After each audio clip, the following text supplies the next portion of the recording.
I'm going to have to get high for this.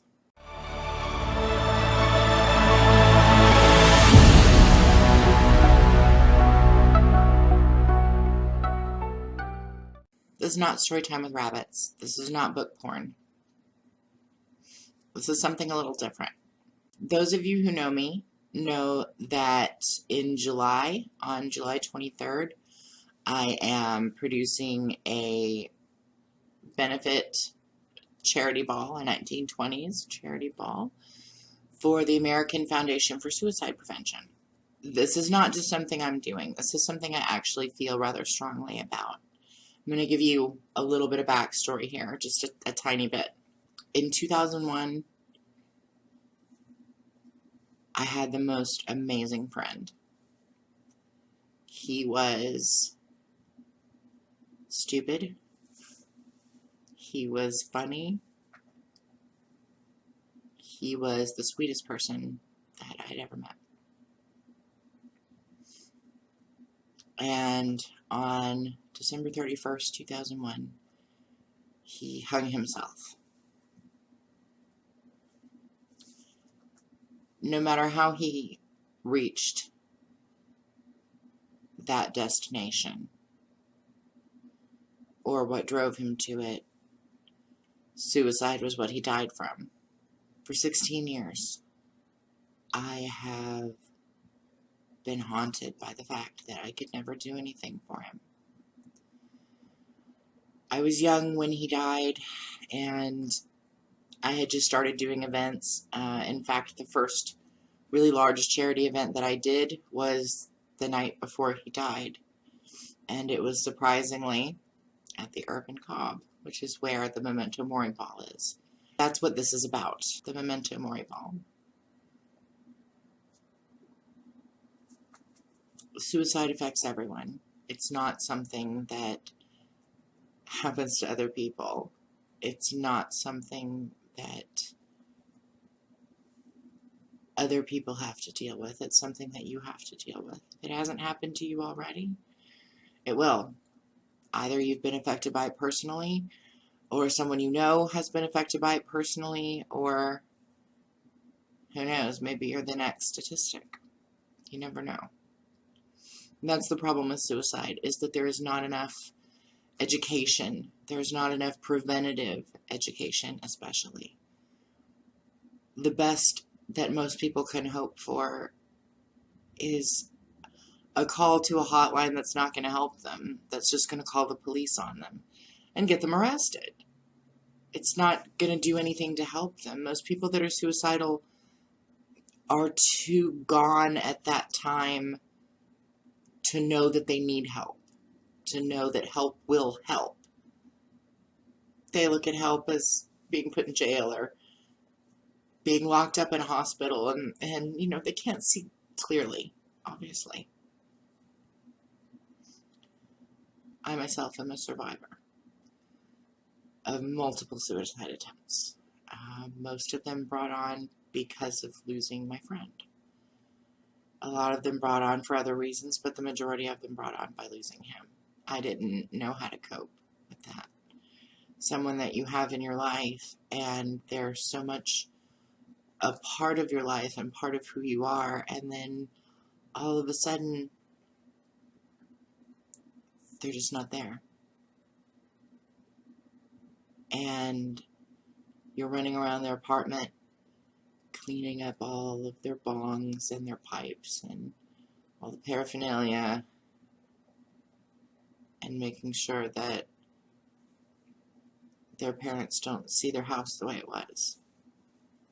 Not only has suicide affected me personally, but it's affected those around me. 3 out of 5 of the people in my head right now that I can think of, off of the top of my head, have either had issues with suicide attempts, have been victims of other people's suicides themselves, or have fought with depression their entire lives. And depression and suicide go hand in hand, kind of like republicanism and bigotry. They go hand in hand. It's usually a package deal. Suicide does not fix anything. All suicide does is give you a new set of complications. It doesn't make your life any better. It doesn't make your life any easier. And it sure as hell does not make anything any easier for the people around you.